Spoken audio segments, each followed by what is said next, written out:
الحمدللہ الحمدللہ علی ما مضی والحمدللہ علی ما بقی والصلاة والسلام علی سید الانبیاء والمرسلین اما بعد فاعوذ باللہ من الشیطان الرجیم بسم اللہ الرحمن الرحیم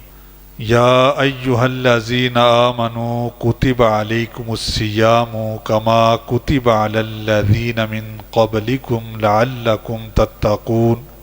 آمنت باللہ صدق اللہ العظیم وصدق رسولہ النبی الکریم ونحن علی ذلک لمن الشاہدین والشاکرین والحمد للہ رب العالمین قال اللہ تبارک و تعالی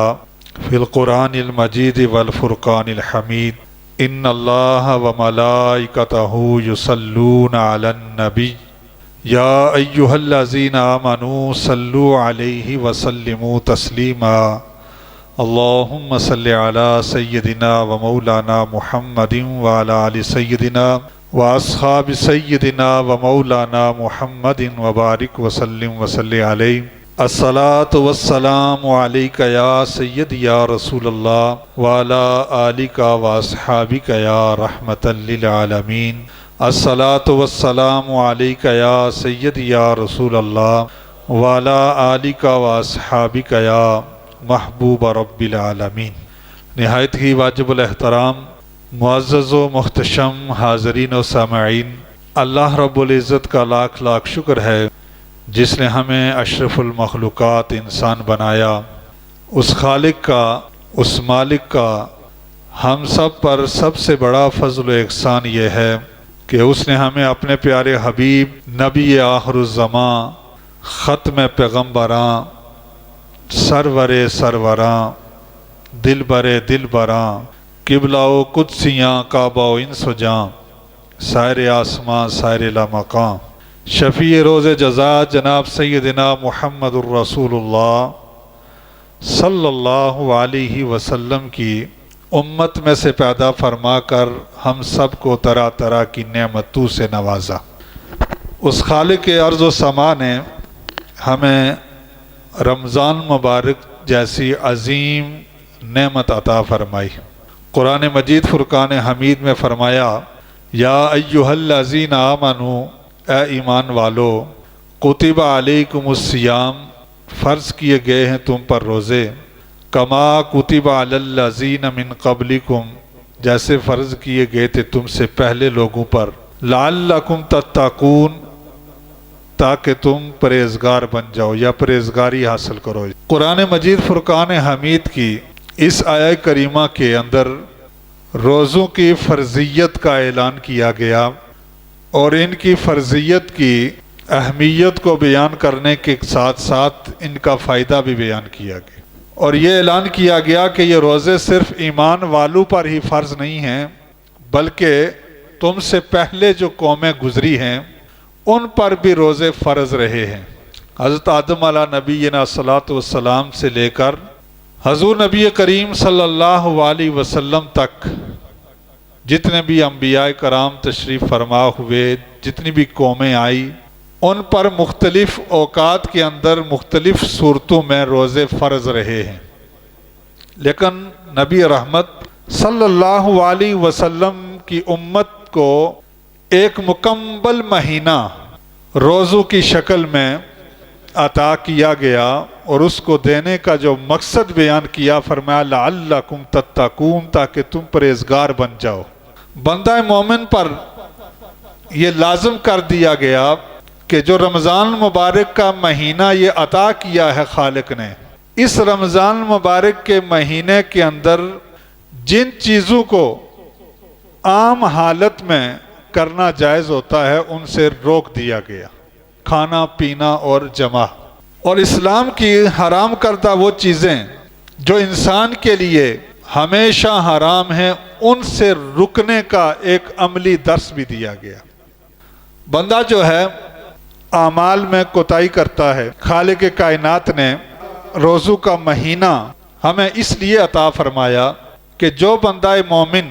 اللہ کے حکم کے مطابق صبح سے لے کر شام تک اپنے آپ کو کھانے سے، پینے سے، جماع سے، ان کاموں سے روک لے گا، اس کو کم از کم یہ مشق ہو جائے گی، یہ پریکٹس ہو جائے گی کہ وہ دیگر جو آنے والے مہینے ہیں ان کے اندر جو مختلف قسم کے حرام کام کرتا ہے، لغو کام کرتا ہے، تو اس مہینے کی پریکٹس کی وجہ سے ان کاموں سے بھی وہ رک جائے گا۔ یاد رکھیے، یہ رمضان مبارک کا مہینہ محض رسم و رواج نہیں ہے، بلکہ خالق کائنات کی طرف سے عطا کردہ ایک تحفہ بھی ہے اور اعمال کی مشق بھی ہے۔ جیسے مختلف کورسز کرائے جاتے ہیں اور ان کورسز کے لیے ان کی مشقیں کروائی جاتی ہیں، اسی طرح تقوی کے لیے جو مشق اللہ رب العزت نے ہمیں عطا فرمائی ہے، مشق کے طور پر جو دن ہمیں عطا فرمائے ہیں، وہ دن رمضان مبارک کے مہینے کے دن ہیں کہ اس دن کے اندر بندہ جب اللہ کی عبادت کرتا ہے، صبح سے لے کر شام تک اپنے آپ کو ان کاموں سے روکتا ہے جن سے اللہ نے منع کیا ہے، تو رکنے کے ذریعہ سے اسے تقوی حاصل ہوتا ہے۔ اور خالق کائنات کے ہاں اعمال کا دار و مدار ایک تو نیتوں پر ہے، اور پھر اللہ رب العزت کے ہاں جو عزت کا معیار خالق کائنات نے مقرر فرمایا ہے، وہ منصب، جاہ و جلال اور خاندانی منصب اور دیگر معاملات نہیں ہیں، وہ تقوی ہے کہ اللہ کے ہاں وہی مکرم ہے۔ ان اکرمکم عند اللہ اتقاکم، کہ تم میں سے اللہ کے ہاں مکرم لوگ وہ ہیں، معزز لوگ وہ ہیں جو اللہ سے ڈرنے والے ہیں، اللہ کے مقرر کردہ، اللہ کے نازل کردہ، اللہ کے بیان کردہ جو احکام ہیں، ارکان ہیں، ان کی پابندی کرنے والے ہیں، وہی عزت والے ہیں خدا کے نزدیک۔ تو یہ مہینہ، اس میں خالق کائنات نے اس کے دن کا روزہ رکھنے کا حکم دیا، اور رات کو قیام اللیل، نماز تراویح ہم پڑھتے ہیں، قیام اللیل کا حکم دیا، اور بندہ دن میں روزہ رکھتا ہے، رات کو نوافل پڑھتا ہے، اور پھر رات کے آخری حصے میں نبی رحمت صلی اللہ علیہ وسلم کے ارشادات کے اندر سحری کی جو فضیلت بیان کی گئی، اس کے متعلق بھی، اس کے اندر بھی بے شمار فوائد ہیں، وہ بھی انشاءاللہ آگے چل کر ذکر کروں گا۔ روزہ جو ہے یہ کس کو کہا جاتا ہے، کس چیز کو؟ روزے کی تعریف کیا ہے شریعت میں؟ روزے کی تعریف یہ ہے کہ صبح صادق سے لے کر غروب آفتاب تک روزے کی نیت سے کھانے پینے اور جماع سے پاک رہنا، کھانے کو بھی چھوڑ دینا، پینا بھی چھوڑ دینا اور جماع کو بھی چھوڑ دینا۔ اس کے علاوہ وہ چیزیں جن سے روزہ ٹوٹ جاتا ہے، یا روزہ ٹوٹنے کا سبب بنتی ہیں، ان چیزوں سے دور رہنا، اس چیز کا نام روزہ ہے۔ اور بندہ روزے کے عالم میں جتنی عبادات کرے گا، ہر ایک عمل کا ثواب جو ہے وہ اللہ رب العزت دگنا عطا فرماتا ہے، بلکہ بعض روایات میں آتا ہے کہ 700 گنا، اور پھر اس سے بھی زیادہ اللہ رب العزت رمضان مبارک کے مہینے میں اعمال کا اجر عطا فرماتا ہے۔ حضور نبی کریم صلی اللہ علیہ وسلم کی امت پر روزے فرض کیے گئے، ہر امت کو عطا کیے گئے، لیکن حضور نے فرمایا، آپ صلی اللہ علیہ وسلم نے ارشاد فرمایا، میری امت کو ماہ رمضان مبارک میں 5 امتیازی خصوصیات عطا فرمائی۔ جہاں پر دیگر امتوں کو روزے عطا کیے گئے، ان کے اپنی اپنی خصوصیات تھی، لیکن حضور نے فرمایا دیگر تمام امتوں پر جو میری امت کو روزے عطا کیے گئے، ان میں 5 خصوصیات سے میری امت کو نوازا گیا، جن خصوصیات سے پہلی کسی امت کو نہیں نوازا گیا۔ وہ کیا ہیں؟ سرکار مدینہ صلی اللہ علیہ وسلم آپ نے ارشاد فرمایا، خلوف فم الصائم اطیب عند اللہ من ریح المسک، کہ میری امت کے لوگوں کے منہ کی جو بو ہے، روزہ دار جب روزہ رکھتا ہے تو روزہ رکھنے کی وجہ سے اس کے منہ کے اندر جو بو پیدا ہوتی ہے، حضور نے فرمایا کہ ان کے منہ سے آنے والی بو اللہ کی بارگاہ میں مشک سے بھی زیادہ پسندیدہ ہے۔ مشک جو ہے یہ خوشبو ہے، کستوری، بہترین قسم کی خوشبو ہوتی ہے جسے ہر بندہ پسند کرتا ہے۔ تو حضور نے فرمایا میری امت کی خصوصیت یہ ہے کہ اللہ رب العزت نے ان کو یہ خصوصیت عطا کی ہے کہ میری امت کے لوگ جو روزہ رکھتے ہیں، ان کے منہ سے جو بو پیدا ہوتی ہے روزہ رکھنے کی وجہ سے، اللہ کے ہاں مشک سے بھی زیادہ پسندیدہ ہے۔ یہ ہے امت کی خصوصیت جو دیگر امتوں پر عطا کی گئی۔ پھر سرکار مدینہ صلی اللہ علیہ وسلم نے فرمایا وَتَسْتَغْفِرُ لَهُمُ الْمَلَائِكَةُ حَتَّى يُفْطِرُوا، کہ فرشتے افطار تک ان کے لیے بخشش کی دعائیں کرتے رہتے ہیں۔ حضور کی امت کی یہ خصوصیت ہے، باقی امتیں بھی روزہ رکھتی تھی، حضور نے فرمایا میری امت کو جو خصوصیت عطا کی گئی یہ ان سے پہلے کسی کو عطا نہیں کی گئی۔ پہلے لوگ بھی روزہ رکھتے تھے لیکن فرشتے ان کے لیے دعائیں نہیں کرتے تھے۔ حضور نے فرمایا میری امت کے لوگ جب روزہ رکھتے ہیں تو اللہ کی نورانی مخلوق فرشتے ان کے لیے دعائیں مغفرت کرتے رہتے ہیں، حتیٰ یفطروا، یہاں تک کہ وہ روزے کو افطار کر لیتے ہیں۔ یعنی دن بھر فرشتوں کی یہ ڈیوٹی ہوتی ہے کہ اللہ کے نبی کے امتی جو روزے سے ہیں ان کے لیے بخشش اور مغفرت کی دعا کی جائے۔ تو کتنے خوش نصیب ہیں ہم کہ ہمیں ایک تو حضور کا امتی ہونا یہ نصیب ہوا، اور پھر ماہ رمضان المبارک کے یہ عظیم دن نصیب ہوئے جن کی برکتیں، جن کی عظمتیں یہ ہیں کہ ہم دن میں روزہ رکھتے ہیں، بھوک کو برداشت کرتے ہیں، پیاس کو برداشت کرتے ہیں۔ تو اس کے صلہ میں خالق کائنات فرشتوں کی ڈیوٹی لگاتا ہے کہ ان امتیوں کے لیے، حضور کے امتیوں کے لیے، امت محمدیہ کے لیے استغفار کرتے رہو۔ تو فرشتے بھی استغفار کرتے ہیں، بندے کو چاہیے کہ وہ خود بھی اپنے لیے استغفار کرے۔ پھر حضور نے فرمایا تیسری خصوصیت جو ان کو دی گئی وَيُزَيِّنُ اللَّهُ عَزَّ وَجَلَّ كُلَّ يَوْمٍ جَنَّتَهُ، کہ اللہ رب العزت ہر دن کو جنت کو مزین فرماتا ہے، اس کو سجاتا ہے۔ ثُمَّ يَقُولُ يُوشِكُ عِبَادِيَ الصَّالِحُونَ أَن يُلْقُوا عَنْهُمُ الْمَعُونَةُ وَالْآذَى وَيَسِيرُ إِلَيْهِ، اور پھر جنت کو جب سجا دیا جاتا ہے تو پھر اللہ فرماتا ہے کہ عنقریب میرے صالح بندے ان سے تکلیفوں کو دور کیا جائے گا، یعنی رمضان کے روزے رکھنے کی وجہ سے ان سے تکلیفوں کو دور کیا جائے گا، ان کے دردوں کو دور کیا جائے گا، اور پھر فرمایا جاتا ہے وہ تیری طرف چل کر آئیں گے جنت سے۔ اللہ رب العزت جنت کو مزین کر کے جنت کی طرف مخاطب ہو کے جنت کو یہ فرماتا ہے کہ میرے جو صالح بندے ہیں، روزہ رکھنے والے ہیں، روزے کا ادب و احترام کرنے والے ہیں، روزے کے اندر عبادات کرنے والے ہیں، ان سے میں تکلیفوں کو، ان کے غموں کو دور فرماؤں گا اور تیری طرف ان کو بیچ دوں گا، تیرے اندر داخل کروں گا۔ پھر حضور نبی کریم صلی اللہ علیہ وسلم نے فرمایا چوتھی فضیلت جو ان کو امتیازی خصوصیت جو دی گئی میری امت کو، سرکار نے فرمایا وَيُصَفَّدُ فِيهِ مَرَادَةُ الشَّيَاطِينِ وَلَا يَخْلُصُ فِيهِ إِلَّا الا ما کانوا یخلصون الا فی غیری، کہ حضور نے فرمایا کہ رمضان مبارک میں سرکش شیاطینوں کو باندھا جاتا ہے، بس اس ماہ میں وہ کام نہیں کر سکتے جو عام حالت میں وہ کرتے، یعنی لوگوں کے دلوں کے اندر وسوسے ڈالنا، ان کو گمراہ کرنا، لوگوں کو برائی کی طرف راغب کرنا، شیطانوں کو جکڑ دیا جاتا ہے، ان کو باندھ دیا جاتا ہے۔ عام حالات میں جو شیطان کام کر سکتے ہیں، جس طرح کھلم کھلا لوگوں کو گمراہ کر سکتے ہیں، اس طرح وہ نہیں کر سکتے۔ حضور نبی کریم صلی اللہ علیہ وسلم نے فرمایا کہ یہ بھی خصوصیت جو ہے دیگر انبیاء کرام کی امتوں کو نہیں دی گئی، میری امت کی یہ خصوصیت ہے۔ پھر آپ نے فرمایا وَيُغْفَرُ لَهُمْ فِي آخِرِ لَيْلَةٍ قِيلَ يَا رَسُولَ اللَّهِ هِيَ لَيْلَةُ الْقَدْرِ، حضور نے فرمایا آخری رات کو میری امت کے لوگوں کے گناہوں کو بخش دیا جاتا ہے۔ حضور سے پوچھا گیا یا رسول اللہ، کسی صحابی نے استفسار کیا، عرض کیا یا رسول اللہ صلی اللہ علیہ وسلم کیا وہ لیلۃ القدر کی رات ہے جس کے اندر لوگوں کو بخش دیا جاتا ہے، ان کی بخشش کی جاتی ہے؟ تو نبی کریم صلی اللہ علیہ وسلم نے فرمایا قال لا ولكن العامل انما يوفى اجره اذا قضى عمله، حضور نے فرمایا نہیں، لیکن جب مزدور مزدوری پوری کر لیتا ہے، جب مزدوری پوری کرتا ہے تو پھر اس کو اجر دیا جاتا ہے۔ تو وہ لیلۃ الجزائیہ یعنی عید والی رات ہوتی ہے، آخری رات ہوتی ہے رمضان مبارک کی، جس کے اندر خالق کائنات کی طرف سے بخشش اور مغفرت کا اعلان کیا جاتا ہے حضور نبی رحمت صلی اللہ علیہ وسلم کی امت کے لیے۔ تو یہ 5 خصوصیات حضور رحمت کائنات صلی اللہ علیہ وسلم نے ذکر فرمائی کہ میری جو امت کے لوگ ہیں ان کو یہ عطا کی جاتی ہیں۔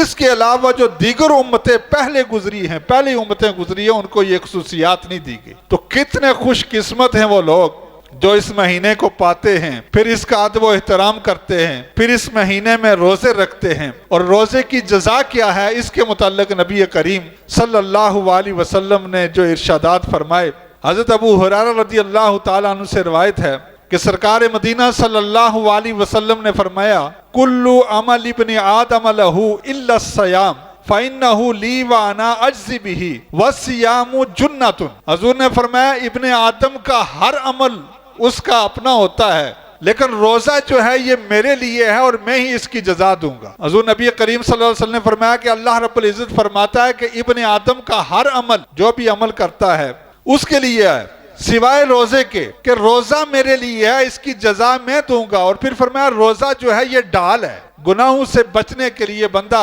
جب روزے میں ہوتا ہے تو بے شمار کام روزے کی عالم میں نہ ہو تو بندہ کر گزرتا ہے، لیکن جب روزہ ہوتا ہے تو روزے کی عالم میں بہت سارے گناہوں سے ہم بچ جاتے ہیں، بہت سارے ایسے کام جو ہم بغیر روزے کے ہوں تو کرتے رہتے ہیں، لیکن جب روزہ ہوتا ہے تو روزے کی عالم میں ہم رک جاتے ہیں۔ تو ڈال سے مراد یہی ہے کہ روزہ جو ہے بندے کو گناہوں سے محفوظ رکھتا ہے، روزہ جو ہے بندے کو گناہوں سے بچنے کی طرف راغب کرتا ہے۔ روزے کی حالت میں جو ہے نفس جو ہے وہ گناہوں کی طرف راغب نہیں ہوتا، اس لیے حضور نبی کریم صلی اللہ علیہ وسلم نے فرمایا کہ روزہ جو ہے وہ ڈال ہے، بندے کو گناہوں سے محفوظ رکھتا ہے۔ تو روزے کے عالم میں عام حالت میں بھی ہم جمعہ پڑھتے ہیں، لیکن جب روزے کا مہینہ آتا ہے ایک تو بندہ صبح سحری کر کے اس کے بعد فارغ ہو جاتا ہے، تو دن کو مسجد کے اندر بھی ہم جلدی میں آتے ہیں، پورا سال جو قرآن نہیں پڑھتے رمضان مبارک کا مہینہ جب آتا ہے تو وہ قرآن کھول لیتے ہیں، پورا سال جو نماز نہیں پڑھتے رمضان کا مہینہ آتا ہے تراویح شروع کر لیتے ہیں۔ تو یہ کیوں ہوتا ہے؟ اس لیے کہ اللہ رب العزت کے پیارے حبیب صلی اللہ علیہ وسلم نے فرمایا کہ شیطان کو زنجیروں سے جکڑ دیا جاتا ہے، عام حالات میں وہ وسوسے ڈالتا رہتا ہے، بندے کو گناہوں کی طرف راغب کرتا رہتا ہے، بندے کو گناہوں کی طرف لگاتا رہتا ہے، لیکن ان دنوں کے اندر بندے کا ذہن بنتا ہے کہ اللہ کی عبادت کی جائے، اس مہینے کا ادب کیا جائے، اس مہینے کے اندر عبادات کی جائے، اس مہینے کے اندر ریاضت کی جائے، تو بندہ جو ہے وہ نیکیوں کی طرف راغب ہوتا رہتا ہے۔ بعض لوگ یہ بھی سوال کرتے ہیں کہ رمضان میں آپ کہتے ہیں شیطان جو ہے وہ جکڑ دیا جاتا ہے زنجیروں سے، اس کو باندھ دیا جاتا ہے، اس کے باوجود بھی بعض لوگ جو ہیں وہ گناہ کرتے ہیں۔ تو شیطان تو جکڑ دیا جاتا ہے، لیکن وہ اپنے اثرات ایسے لوگوں کے اندر چھوڑ کر جاتا ہے جو رمضان مبارک کے مہینے کے اندر بھی انہیں روزے رکھنے نہیں دیتے، نیکی کی طرف انہیں راغب نہیں ہونے دیتے۔ تو یہ شیطانی اثرات انہی لوگوں سے ختم ہوتے ہیں جن کی نیت بہتر ہو، انما الاعمال بالنیات، جن کی نیتیں بہتر ہوتی ہیں کہ رمضان آ رہا ہے، رمضان سے پہلے اس کی تیاری شروع کر دیتے ہیں، رمضان کے اندر روزے رکھنے کی نیت کر لیتے ہیں، تو پھر وہ روزے رکھنا شروع ہو جاتے ہیں، پھر اعمال صالح کی طرف کار بند ہو جاتے ہیں۔ اور جن کے اندر شیطانی اثرات موجود ہوں تو پھر انہیں روزے کی بھی خبر نہیں ہوتی، روزے کی عزت کو بھی پامال کرتے ہیں، اور پھر نیکیوں کی طرف بھی راغب نہیں ہوتے، مساجد کی رونق بھی نہیں بنتے۔ یہ ساری چیزیں حضور نبی کریم صلی اللہ علیہ وسلم کا ایک اور ارشاد گرامی، آپ نے ارشاد فرمایا کل عمل ابن آدم یضاعف له الحسنات بعشر امثالها، کہ ہر عمل جو ابن آدم کرتا ہے اس پر اسے 10 یا 700 تک الی 700 ضعف 700 گنا نیکیاں عطا کی جاتی ہیں۔ قال اللہ تعالی الا الصوم فانه لی وانا اجزی بہ، اللہ رب العزت نے فرمایا کہ روزہ میرے لیے ہے، ہر نیکی کا عمل 10 گنا یا 700 گنا تک دیا جاتا ہے، لیکن روزے کے لیے حضور نبی کریم صلی اللہ علیہ وسلم ارشاد فرماتے ہیں کہ اللہ رب العزت نے فرمایا کہ روزہ میرے لیے ہے اور اس کا اجر میں ہی عطا کروں گا، کیونکہ بندہ اللہ کی خاطر، اللہ کی رضا کی خاطر، اللہ کے حکم پر کتب علیکم الصیام کما کتب علی الذین من قبلکم لعلکم تتقون، اس آیہ کریمہ پر عمل کرنے کی خاطر بندہ جو ہے وہ صبح سے لے کر شام تک بھوکا رہتا ہے، پیاسا رہتا ہے، اور ایسے افعال جن سے منع کیا گیا ہے ان سے رکا رہتا ہے، تو اللہ رب العزت فرماتا ہے اس کو میں جزا دوں گا۔ تو اللہ جو جزا دے گا وہ جزا جنت ہی ہوگی، اللہ جس چیز کی جزا دے گا اللہ کہتا ہے کہ میں جزا اس کی دوں گا۔ اور ایک روایت کے اندر آتا ہے الصوم لی وانا اجزا بہ، کہ روزہ میرے لیے ہے، میں ہی اس کی جزا ہوں، اور جس کی جزا خدا ہو، اللہ رب العزت خود ہو، اللہ کا دیدار ہو، اللہ کے دیدار کے لیے تو بڑے بڑے مشتاق ہیں، اور قیامت کے دن اللہ رب العزت جنتیوں کو اپنا دیدار کروائے گا، تو اس کی جزا جو ہے اللہ کا دیدار ہے۔ تو روزے دار کے لیے یہ خوشخبری ہے جو اعمال صالح پر کار بند رہتے ہوئے روزے کے تمام فیوز و برکات کو حاصل کر کے روزہ رکھتا ہے تو اللہ رب العزت اس کو کل قیامت کے دن جنت عطا فرمائے گا۔ اور پھر اسی طرح حدیث مبارکہ میں آتا ہے، حضور نبی کریم صلی اللہ علیہ وسلم نے فرمایا وَغُلِّقَتِ الْأَبْوَابُ النَّارِ کہ بند کر دیے جاتے ہیں جہنم کے دروازے، وَلَمْ يُفْتَحْ مِنْهَا باب، کوئی دروازہ بھی نہیں کھولا جاتا، وَفُتِحَتْ أَبْوَابُ الْجَنَّةِ جنت کے دروازے کھولے جاتے ہیں، فَلَمْ يُغْلَقُ مِنْهَا باب، کوئی بھی دروازہ اس میں سے بند نہیں کیا جاتا، وَيُنَادِي مُنَادٍ يَا بَاغِيَ الْخَيْرِ، اور ندا دینے والا یہ ندا دیتا ہے اے خیر کے طلب کرنے والو، اقبل جلدی کرو اس کی طرف، وَيَا بَاغِيَ الشَّرِّ، اے شر کے چاہنے والو اقصر رک جاؤ، وَاللَّهِ اُتَقَاءُ مِنَ النَّارِ وَذَلِكَ فِي كُلِّ لَيْلَةٍ، اور یہ اعلان ہر رات کے اندر ہوتا ہے اور اللہ رب العزت بے شمار لوگوں کو جہنم سے آزادی عطا فرماتا ہے۔ یہ اس رمضان مبارک کے مہینے کے فیوز و برکات اور اس کی برکتیں ہیں اور اس کی عظمتیں ہیں۔ پھر اسی طرح حضور نبی کریم صلی اللہ علیہ وسلم نے ارشاد فرمایا من صام رمضان ایمانا واحتسابا غفر له ما تقدم من ذنبه، کہ جو ایمان کی حالت میں احتساب کے ساتھ، احتساب سے مراد کیا ہے کہ گناہوں سے بچتے ہوئے، دن بھر استغفار کرتے ہوئے، اللہ رب العزت سے بخشش طلب کرتے ہوئے، قرآن مجید فرقان حمید کی تلاوت کرتے ہوئے، نبی رحمت صلی اللہ علیہ وسلم پر درود و سلام پڑھتے ہوئے، ذکر و اذکار کرتے ہوئے پورا دن گزارتا ہے، رمضان مبارک کا مہینہ گزار دیتا ہے اور نیکیوں میں لگا رہتا ہے، اللہ اللہ کرتا رہتا ہے، تو حضور نبی کریم صلی اللہ علیہ وسلم نے فرمایا غفر له ما تقدم من ذنبه، اس کے گزشتہ گناہوں کو معاف کر دیا جاتا ہے۔ تو یہ بھی جتنے بھی گناہوں کا ذکر ہو رہا ہے یہ صغیرہ گناہ ہیں، کبیرہ گناہ جو ہے اس کے لیے توبۃ نصوحہ ضروری ہے، کیونکہ قرآن مجید فرقان حمید کے اندر خالق کائنات نے ارشاد فرمایا یا ایھا الذین آمنوا توبوا الی اللہ توبۃ نصوحہ، کیا ایمان والو اللہ کی بارگاہ میں توبہ کرو، پکی اور سچی توبہ۔ اگر کبیرہ گناہ کسی سے سرزد ہو جائے، جن گناہوں کے متعلق احادیث مبارکہ کے اندر وعید آئی ہے، کبیرہ گناہ جن کو کہا گیا ہے، وہ گناہ اگر کسی سے سرزد ہو جائے تو پھر پکی اور سچی توبہ کرنا پڑتی ہے کہ اللہ رب العزت کے ہاں گڑ گڑانا پڑتا ہے کہ اللہ رب العزت یہ گناہ جو مجھ سے سرزد ہوا ہے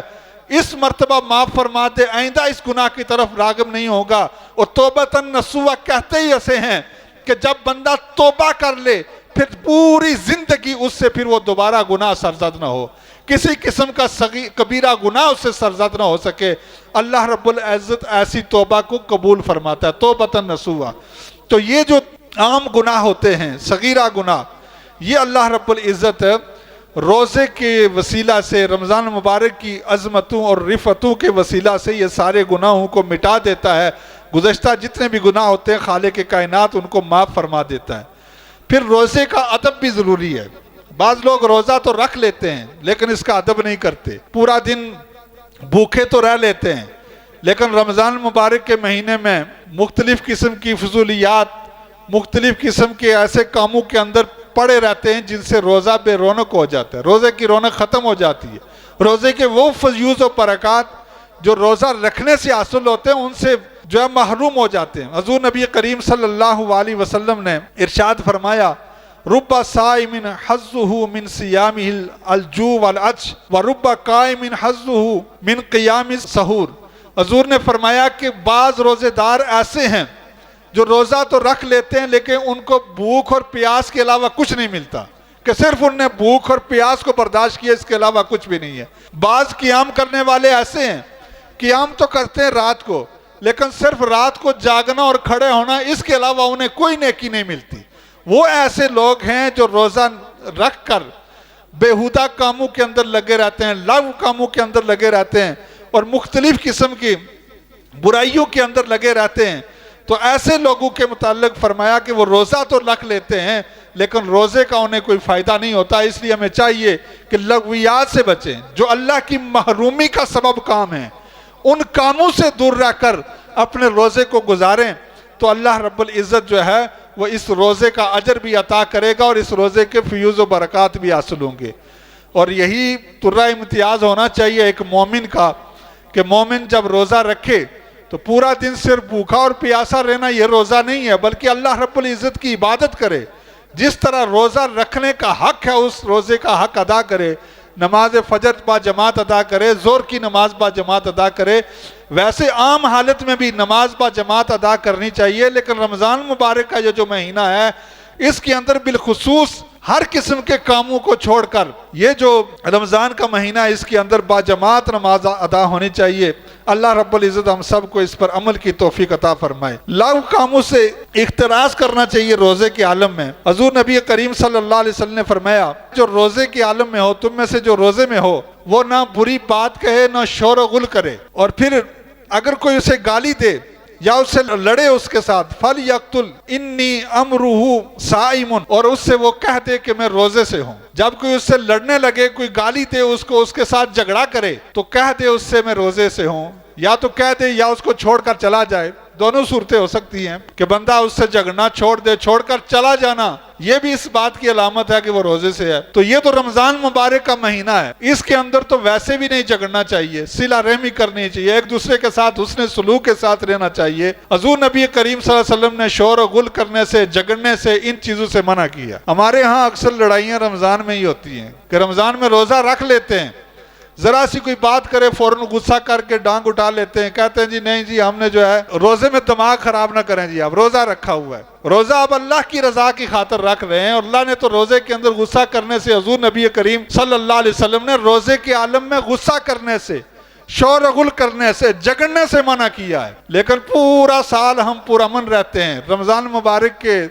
آخری دنوں میں جب عید قریب آتی ہے تو پھر جب شیطان کھلنے کے قریب آتا ہے تو پھر ہم ایسے کاموں کے اندر، بازاروں کے اندر آگے پیچھے جھگڑے شروع کر دیتے ہیں۔ اس لیے حضور نبی کریم صلی اللہ علیہ وسلم کی اس حدیث مبارکہ کو مد نظر رکھتے ہوئے شور و غل، جھگڑے سے بھی ہمیں بچنا چاہیے۔ اگر کوئی جھگڑنا شروع کر دے تو اس سے جان چھڑا کر چلے جائیں، آگے پیچھے ہو جائیں۔ لیکن ہم اپنے آپ کو بہادر اس وقت سمجھتے ہیں اگر کوئی ایک گال نکالے تو ہم آگے سے دو جب تک نہ نکال لیں۔ ہم کہتے ہیں ہم بہادر ہیں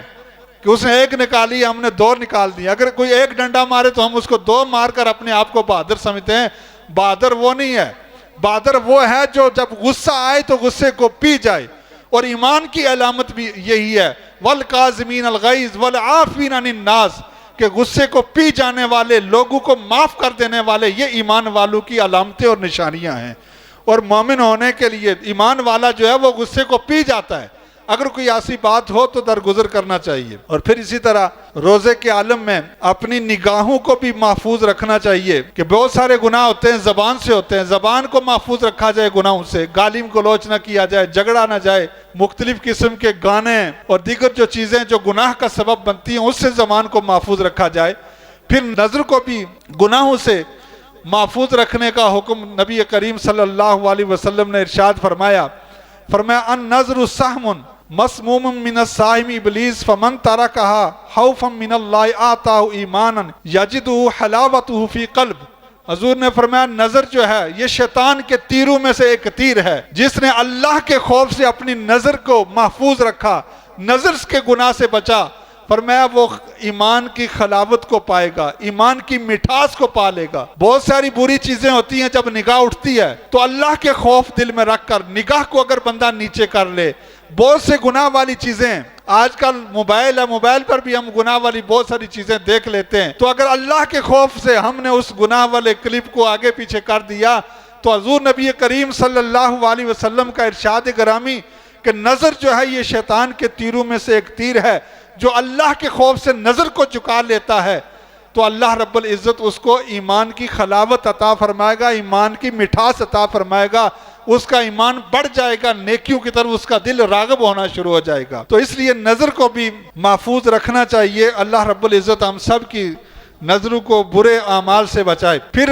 روزہ جو ہے اس میں ہم روزہ جب رکھتے ہیں تو سحری کرتے ہیں۔ سحری کے متعلق چند ارشاد حضور نبی کریم صلی اللہ علیہ وسلم کے سنا کر پھر اس کے بعد ختم کرتا ہوں۔ حضور نبی کریم صلی اللہ علیہ وسلم نے سحری کے بھی آداب آپ نے بیان فرمائے۔ آپ نے فرمایا تعجیل الافطار و تاخیر السحور، کہ افطاری میں جلدی کرو اور سحری میں تاخیر کرو۔ افطاری میں یعنی جب افطاری کا وقت ہو جائے تو فوراً افطار کر لو، اس میں جلدی سے مراد یہ نہیں ہے کہ آپ عصر کے بعد فوراً افطاری کر لیں، بلکہ جب ٹائم ہو جائے تو اس کے بعد فوراً جلدی افطاری کرو۔ یہ نہ کہو جی کہ میں تھوڑا 10-15 منٹ لیٹ کروں گا، جی میرے اندر قوت موجود ہے، میں رات 8 بجے افطار کر لوں گا، جی 9 بجے افطار کر لوں۔ اور ایک مسلک کے لوگ ایسے بھی ہیں جو 15-20 منٹ جب سورج غروب ہو جاتا ہے اس کے بعد جا کر دیر سے افطار کرتے ہیں۔ تو حضور نبی کریم صلی اللہ علیہ وسلم کے ارشاد کے مطابق جب افطاری کا ٹائم ہو جائے تو فوراً افطاری کر لینی چاہیے۔ وَتَأْخِيرُ السُّحُورِ، سحری کے اندر تاخیر۔ سحری کے اندر تاخیر سے مراد یہ ہے کہ جب سحری کا وقت ختم ہو جائے اس سے پہلے پہلے افطاری کر لو۔ بعض لوگ یہ بھی ہوتا ہے، آج کل رواج بن چکا ہے جی، لوگ رات کو ہی کھا کر سو جاتے ہیں، صبح اٹھ کر سحری نہیں کرتے۔ حالانکہ سحری کرنا جو ہے یہ سنت مبارکہ نبی کریم صلی اللہ علیہ وسلم کی، اور آپ صلی اللہ علیہ وسلم نے فرمایا احب عبادی الی آجلہم الفطر، کہ اللہ رب العزت کے ہاں پسندیدہ چیز یہ ہے کہ افطاری میں جلدی کی جائے۔ اور سحری کے متعلق آپ نے فرمایا السحور کلہ برکۃ، سحری جو ہے وہ پوری کی پوری برکت ہے۔ فلا تدعوہ ولو ان یرجع احدکم جرعۃ من الماء، اس کو نہ چھوڑو اگرچہ پانی کا ایک گھونٹ بھی ہو۔ فإن اللہ وملائکتہ یصلون علی المستسخرین، اللہ اور اس کے فرشتے جو ہیں سحری کرنے والوں کے لیے دعائے رحمت فرماتے ہیں۔ اللہ کے فرشتے سحری کرنے والوں کے لیے دعائے رحمت کرتے ہیں۔ پھر آپ صلی اللہ علیہ وسلم نے فرمایا تسخروا فإن فی السحور برکۃ، کہ سحری کیا کرو، سحری کے اندر برکت ہے۔ یہ بھی حضور نبی کریم صلی اللہ علیہ وسلم کا ارشاد گرامی ہے کہ سحری کیا کرو، سحری کے اندر برکت ہے۔ اب بعض لوگ رات کو ہی کھا کر سو جاتے ہیں کہ سحری کرنے کی ضرورت نہیں ہے، سحری جو ہے یہ سنت مبارکہ ہے۔ سحری کے وقت جب اٹھیں گے آپ تو سحری کرنے کے ساتھ ساتھ آپ کو دل چاہے گا کہ 2 رکعت نماز نفل تہجد بھی پڑھ لیں۔ پھر سحری کے وقت دعائیں قبول ہوتی ہیں، جو دعا اللہ رب العزت کے ہاں مانگی جائے سحری کے وقت، اللہ رب العزت اس دعا کو قبول کرتا ہے، اور دعا جو ہے وہ رد نہیں ہوتی ہے۔ تو صبح کو اٹھ کر اللہ کی رحمتیں، اس کی برکتیں جو اس وقت نازل ہو رہی ہوتی ہیں ان کو بھی بندہ حاصل کر لیتا ہے۔ اور حضور نبی کریم صلی اللہ علیہ وسلم کی سنت مبارکہ بھی ہے سحری، اس لیے سحری کو برکت سمجھ کر حضور نے فرمایا اگرچہ پانی کا ایک گھونٹ بھی ہو سحری کر لیا کرو۔ پھر اسی طرح حضور نے فرمایا ان للصائم عند فطرہ دعوات لا ترد، حضور نے فرمایا کہ افطار کے وقت جو بندہ دعا کرتا ہے وہ دعا اس کی رد نہیں ہوتی ہے۔ اس لیے افطار کے وقت بھی دعا کا اہتمام کیا کریں، گھر کے اندر ہیں کہیں پر بھی ہیں، جب افطاری کا وقت ہو تو اس سے 2-4 منٹ پہلے بچوں کو ساتھ بٹھا کر خود گھر والے بیٹھ کر دعا مانگ لیا کریں، اپنی مصیبتیں، اپنی پریشانیاں، اپنی تکلیفیں خدا کے ہاں بیان کیا کریں۔ حضور نبی کریم صلی اللہ علیہ وسلم نے فرمایا کہ جو دعا افطاری کے وقت کی جاتی ہے وہ دعا قبول ہوتی ہے، وہ دعا رد نہیں ہوتی ہے۔ اسی طرح حضور نبی کریم صلی اللہ علیہ وسلم نے فرمایا اذا افطر احدکم فلیفطر علی تمر فإنہ برکۃ فإن لم یجد تمرا فالماء فإنہ طہور، حضور نے فرمایا جب افطاری کرو تو کھجور کے ساتھ افطاری کرنا، اس میں برکت میں، اور اگر کھجور نہ ملے تو حضور نے فرمایا پانی کے ساتھ افطار کر لو، اس میں طہارت ہے، یہ طہور ہے، پاک کرنے والا ہے۔ تو افطاری جو ہے وہ کھجور کے ساتھ کرنی چاہیے، یہ بھی حضور نبی کریم صلی اللہ علیہ وسلم کی سنت مبارکہ ہے۔ اگر کھجور میسر نہ ہو تو پھر جو ہے وہ پانی سے افطاری کر لیں۔ بعض لوگ ایسے بھی ہوتے ہیں جن کو کھجور جب کھاتے ہیں تو دانتوں کو لگ جاتی ہے، تو وہ اگر پانی سے کر لیں تو پھر بھی حضور نبی کریم صلی اللہ علیہ وسلم کی سنت ادا ہو جائے گی، پانی سے بھی افطار کر سکتے ہیں۔ اس طرح روزہ افطار کروانے کے متعلق جو حضور نبی کریم صلی اللہ علیہ وسلم کا ارشاد ہے وہ سنا کر اجازت چاہتا ہوں۔ حضور نے فرمایا من فطر صائما کان لہ مثل اجرہ غیر انہ لا ینقص من اجر الصائم شیئا، حضور نے فرمایا جس نے کسی کو روزے دار کو روزہ افطار کروایا اس کو روزے دار کے برابر ثواب عطا کیا جائے گا۔ جو روزہ رکھنے والے کو اللہ نے ثواب دیا ہے، جس کو آپ روزہ افطار کروا رہے ہیں،